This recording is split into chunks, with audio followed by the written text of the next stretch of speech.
What a statement win for the Blue Jackets as they take down one of the best teams in the NHL 4-1. We're going to talk all about it on today's Locked On Blue Jackets.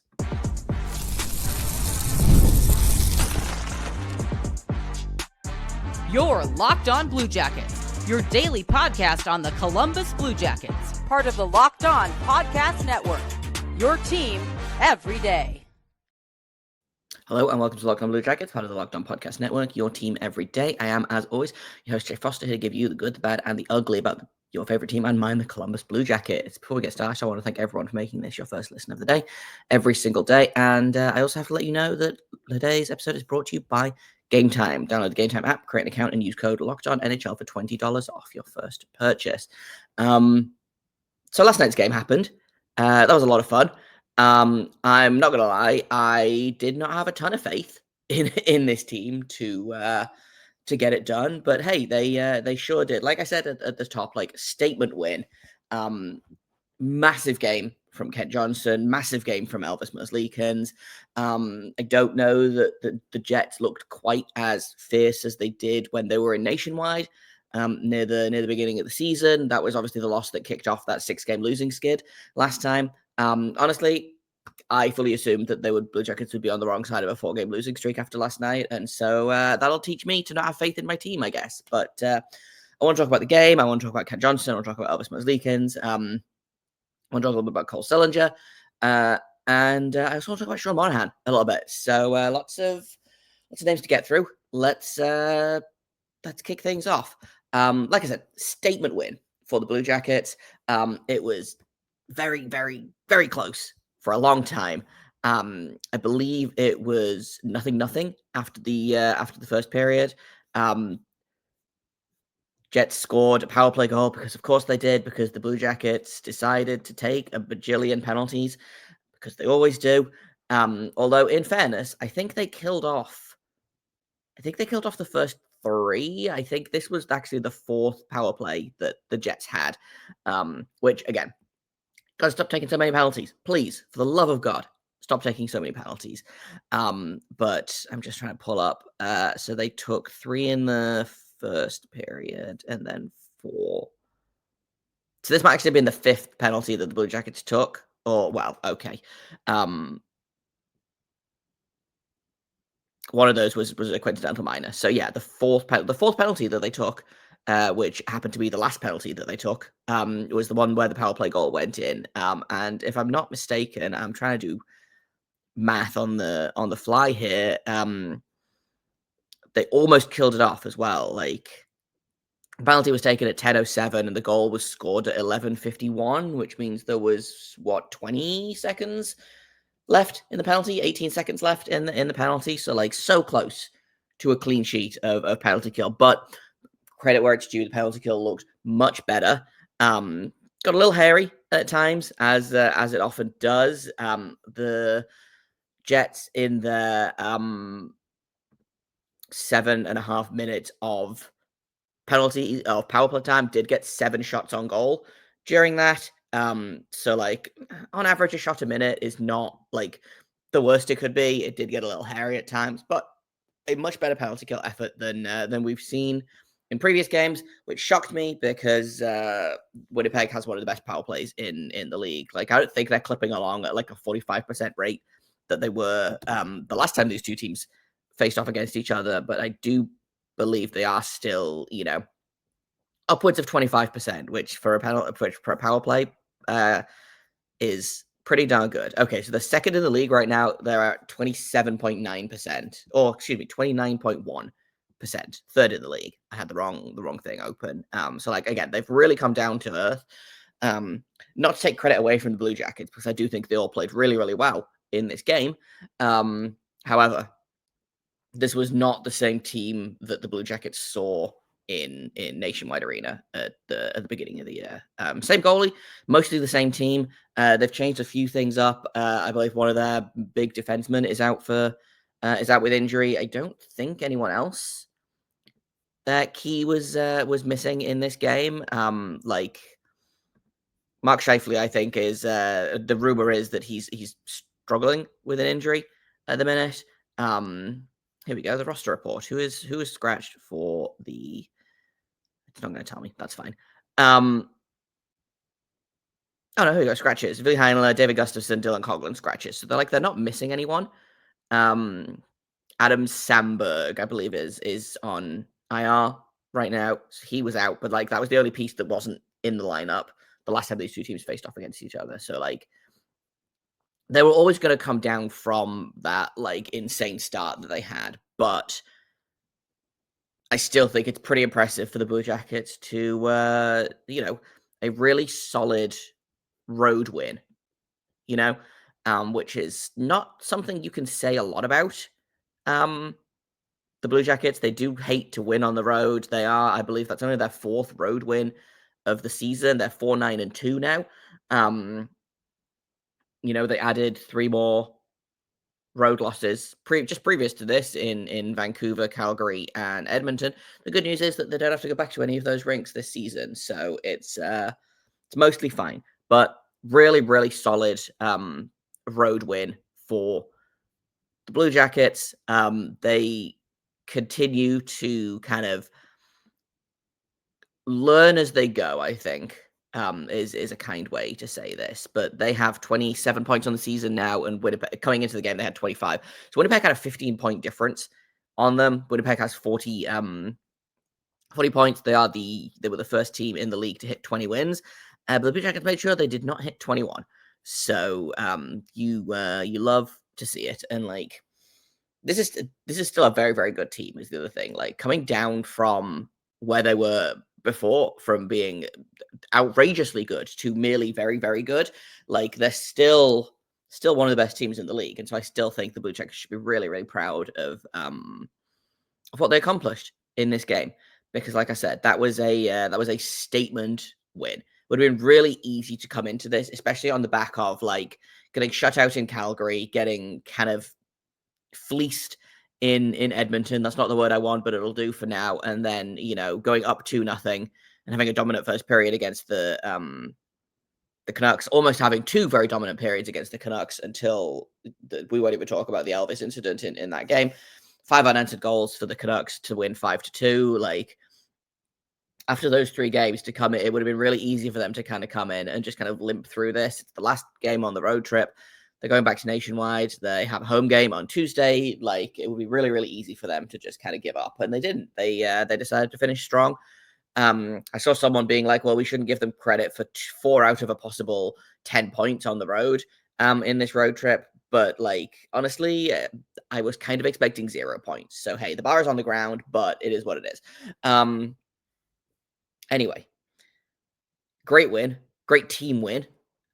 Couple of off performances. Kevin Labanc was particularly poor, and that was reflected in his ice time. He got, I think, a full 3.5 minutes less ice time than anyone else on the roster that was not injured. Which Cole Sillinger left, I believe, at the beginning of the third period. He left. He blocked a shot in the second, stayed on the bench, and then I guess did a shift in the third period and then decided, actually, no, I'm not okay. So I don't know what the update is there. Hopefully nothing too bad. My hope is that it's just kind of a stinger. I don't remember where he blocked it, lower body. I think maybe he like his ankle. And so I wonder if it maybe just like his ankle swelled up. Hopefully nothing is broken, knock on wood. Speaking of broken, did anyone else expect Ivan Provorov to play in this game? Because I saw that thumb on live TV, and that thumb was bending in a way that thumbs are not supposed to go. I did think that it was just dislocated and not broken, like a lot of people seem to think it was, and so I do think probably what they did was just kind of like back into joint, wrap it up, and hope for the best. And his Ironman streak in Columbus continues. I saw someone say that he's only actually missed 3 games in his entire NHL career, which is very, very impressive.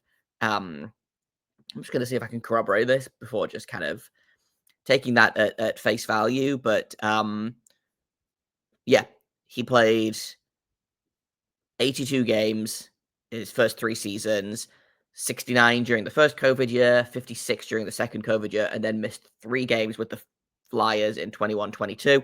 Played 82 the year after that, 82 his first game with Columbus.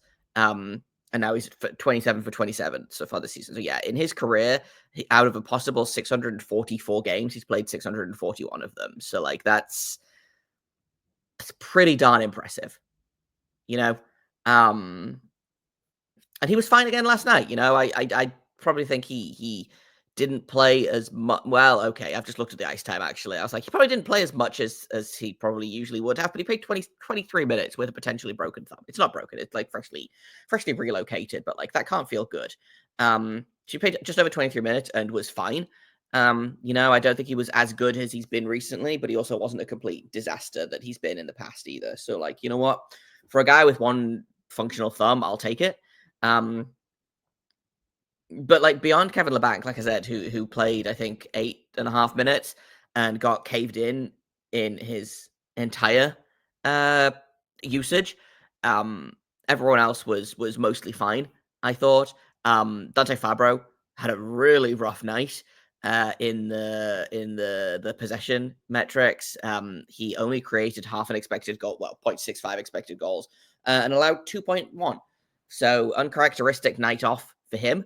But I expect that we'll see a bounce back next season, next game, excuse me, because like I don't know that he's had a couple of like wobbly games. I don't know that he's had a bad. This is his first bad game for the Blue Jackets. I feel like so. I fully expect this to be a one-off. And Zach Werenski also created a lot, but did not not concede a lot. So he allowed a lot is what I'm trying to say here. Like he created more than Fabro, but he also allowed more than Fabro. So like not great. I will say credit to Jordan Harris, who only played 11 minutes all game, but came out of it with an expected goals per percentage of 78%. Because like again, here's the thing. Did he create a lot? No. I think he created the second least of anyone on the team. Not counting Cole Sillinger, who, played less than half the game. Or played just over half the game, whatever. But he also gave up barely anything. So he only gave up 0.09 goals, expected goals against. He only created 0.35, but like for a third pairing defenseman, that's kind of what I want. Is I want them to not allow anything, and I don't really need them to create things, especially when you look at the way that this team is constructed. Like, you want Zach Werenski just to create. You want Dante Fabro to create. You want Severson to create. You want Ivan Provorov to create. Like, ideally, you want all of those guys to not concede as well. But I'm not looking at, like, Jake Christensen and Jordan Harris to create a lot. I'm looking for them to mostly play that third pairing defense role. And quite frankly, Jordan Harris did a really great job of it last night. I didn't notice him a lot. And I feel like that's typically a good thing for a not particularly offensively minded defenseman. You only really notice them when something's gone wrong. And I didn't really notice Harris last night. And I mean that in a complimentary way, I promise. Let's take a quick break because I've gone real long on this segment. And then when we get back, I want to talk about Ken Johnson. Because what a rock star. So we'll talk about him in just a second. Current Lock on Blue Jackets. First, I got to tell you about Mint Mobile, because I love a great deal as much as the next guy, but I'm not going to crawl through a bed of hot coals just to save a few bucks. It's got to be easy. No hoops, no BS. So when Mint Mobile said it was easy to get wireless for $15 a month with the purchase of a 3-month plan, I called them out on it, and it turns out it really is that easy to get wireless for $15 a month. The longest part of the process was actually the time that we spent on hold waiting to break up with the old provider. And all you got to do is get started by going to mintmobile.com/lockedonnhl, and you'll see there all 3-month plans are only $15 a month, including the unlimited plan. All these plans come with high-speed data, unlimited talk and text delivered on the nation's largest 5G network, and you can use your own phone with any Mint Mobile plan and bring your phone number along with all your existing contracts. Find out how easy it is to switch to Mint Mobile. Get 3 months of premium wireless service for $15 a month. To get this new customer offer and your new 3-month premium wireless plan for just $15 a month, go to mintmobile.com/lockedonnhl. That's mintmobile.com/lockedonnhl. Cut your wireless bill to $15 a month at mintmobile.com/lockedonnhl. $45 upfront payment required, equivalent to $15 a month. New customers on first 3-month plan only. Speeds slower, above 40 gig on unlimited plan. Additional taxes, fees, and restrictions apply. See Mint Mobile for details. I also have to let you know about Game Time, because I don't know about you, I love last minute tickets to things. I am real bad at planning, so usually it just turns into, oh, hey, I'm free tonight, let's go do a thing. And Game Time is perfect for that, because prices on their app actually get cheaper the closer it gets to game time, which is awesome. And they've got a brand new feature called Game Time Picks that makes getting tickets to your favorite live events even easier. And it's not just sports. They've got music, they've got theater, they've got comedy, they've got all kinds of things. If you need a ticket to get in the door, Game Time will give you one. And they've got the lowest price guarantee in the industry. If you find tickets in your section and row for less, Game Time will credit you 110% of the difference. And they've got a really flexible customer service policy as well, which we love to see. To take the guesswork out of buying tickets with Game Time, download the Game Time app, create an account, and use code LOCKEDONNHL for $20 off your first purchase. Terms apply. Again, create an account and redeem code LOCKEDONNHL for $20 off. Download Game Time today. What time is it? Game time. Welcome back to Locked On Blue Jackets. We've talked a little bit about the guys that struggled. I want to talk about two guys, or three guys really, that had excellent games. One of those is Kent Johnson, who obviously had a billion goal. Well, what did he have? 2 goals on the night. Was on the ice for 3 goals total.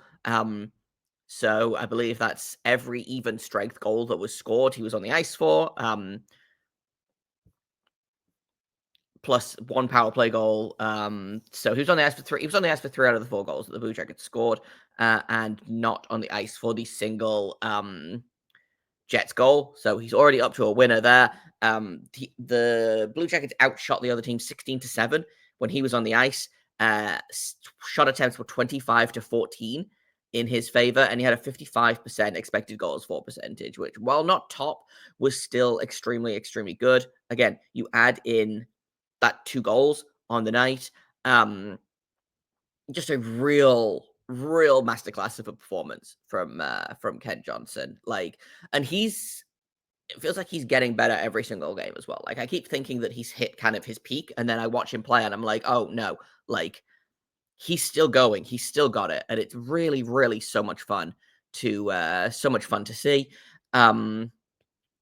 Credit to him as well, and credit to Sean Monahan for that line as well. Like, I still don't know if, and like, I tweeted about this before the Vancouver game. I was like, I don't know that these new line combinations are gonna really be doing much here. Like, I don't know that James Van Riemsdyk on the top line is a good idea. I think splitting up the Johnson Fantilli Marchenko, the Johnson Fantilli Sillinger line is not a great idea. Like, splitting up Monahan and Marchenko is not a great idea.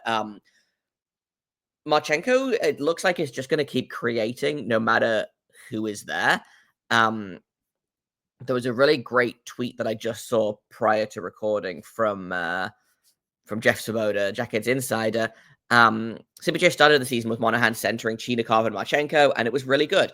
They had a 64.9 expected goals for percentage. Then Monahan centered Voronkov and Marchenko, and it was also really good at 56.3% in expected goals for. Now Monahan is with JVR and KJ, and it's also really good. 62.5% expected goals for percentage. Now, granted, there's only 2 lines there. 2 games, sorry, so it's a small sample size, but like, there seems to be a common theme happening here.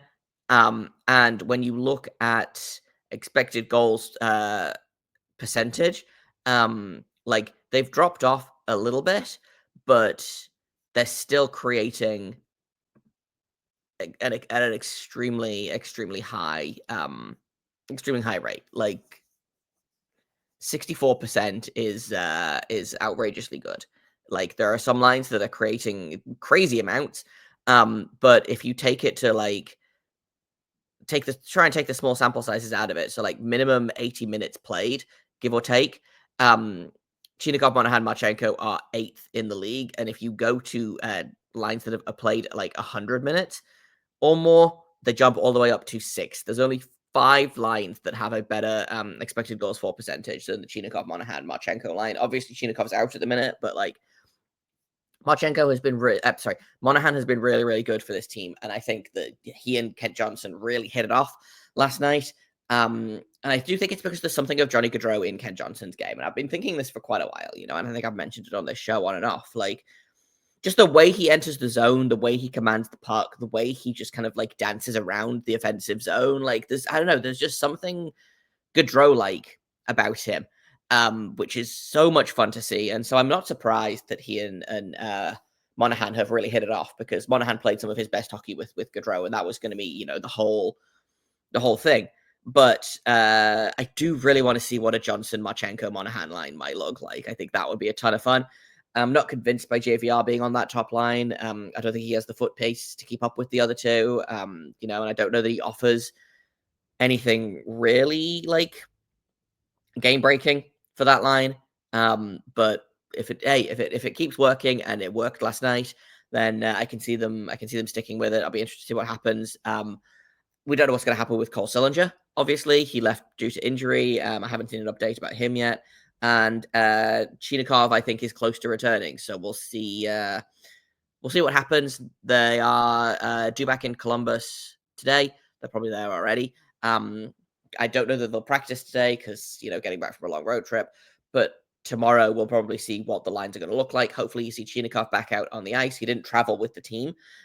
So hopefully he spent the last, a week and a bit resting and not really doing anything, fingers crossed. So if Sillinger is missing a little bit of time, then hopefully we'll get Chinikov back in to kind of add a little bit more to the top six, because he was playing really well before it all went wrong for him. So we'll see what happens. But as of right now, really, really impressed with Ken Johnson specifically, and that top line kind of in general. I just want to talk a little bit about goaltending, because the goaltending I thought was, again, excellent last night. And so I want to talk going forward, is this goaltending good enough for the Blue Jackets to be where they need to be? So we're going to do that in just a second here on Locked On Blue Jackets. First, I've got to tell you about FanDuel. Get ready to tackle the NFL action with FanDuel, America's #1 sportsbook. Right now, new customers can bet $5 and get $150 in bonus bets if you win. The FanDuel Sportsbook app gives you everything you need to place live bets on the NFL all in one place. So when you get a hunch in the middle of the game, you can check out the latest stats, you can view live play-by-play, and so much more on the same page where you place your bet. Just visit FanDuel.com to join today. Once again, if you win your first $5 bet, you'll get $150 in bonus bets if you win. You can spend those bonus bets on whatever you want. That's FanDuel.com. Never waste a hunch. Make every moment more with FanDuel, an official sportsbook partner of the NFL. Okay, let's talk goaltending. Because I've seen a lot of people saying that goaltending is where the Blue Jackets are really struggling at the minute. And I don't necessarily disagree with that. However, I do think that you have to look at just how much Daniil Tarasov has struggled this season. He's got an 857 save percentage. He's got 3 wins on the season. A 4.26 goals against average. I believe he's one of the 5 worst goalies in the league in expected goals against, or goals saved below expected. He's allowing, I think, 10 or 11 goals more than he should be at this point, which is not great. And Elvis hasn't been out of this world good, but he has been, he's had some good games and he's had some bad games. He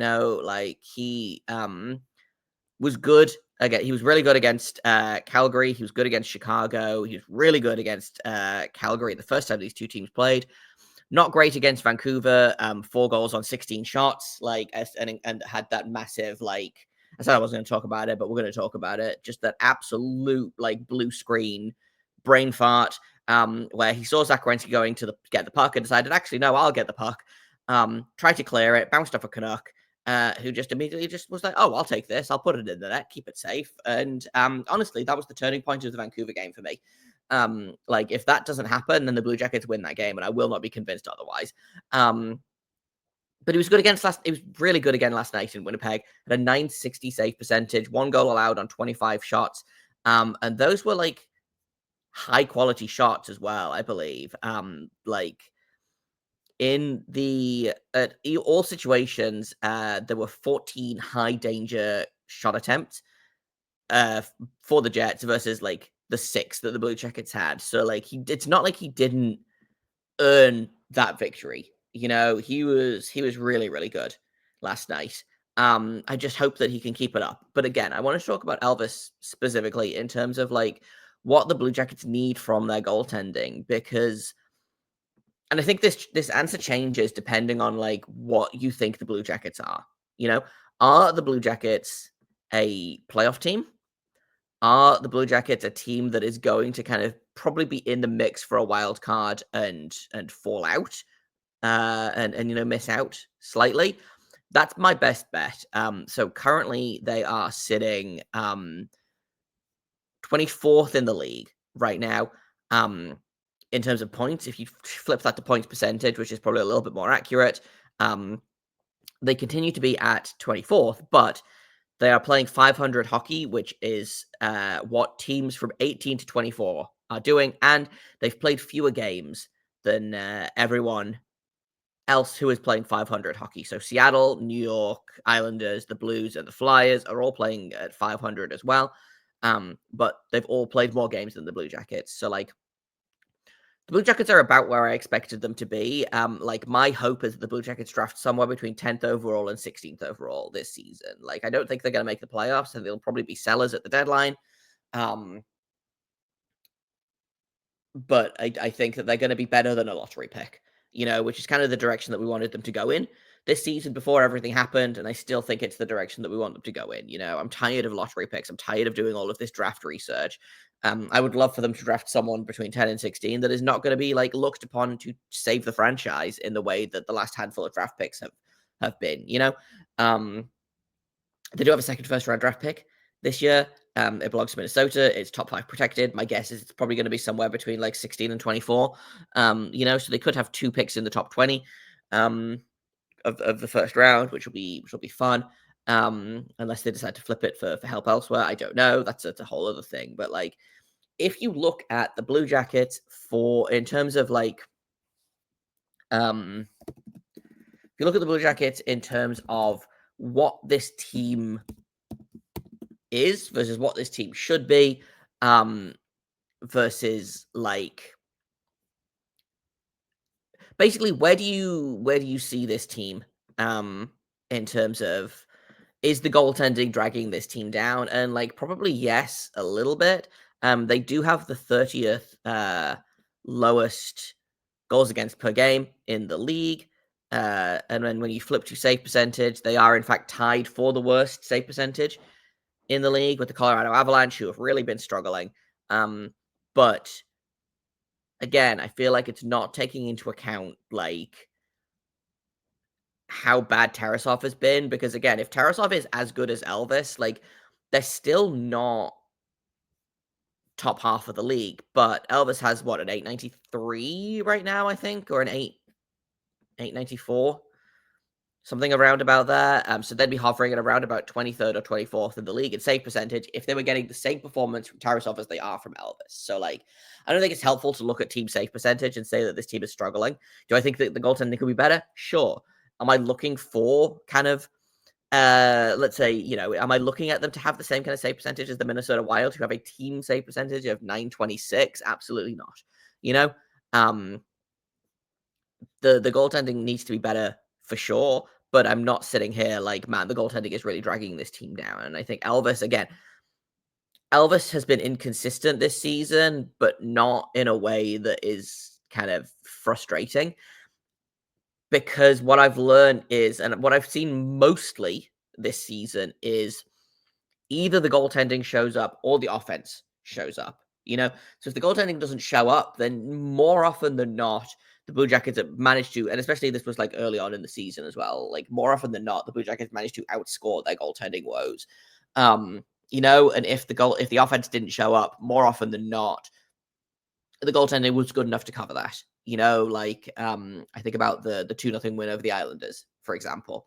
You know, so we're seeing about what I expect this team to be like it with the goaltending, honestly. And again, like if you can get, I've said this so many times that it's starting to lose all meaning. If you can get league average goaltending out of Elvis, you're giving yourself a chance to win. You know, He's a little bit below league average at the minute. I think he needs to pump those stats a little bit.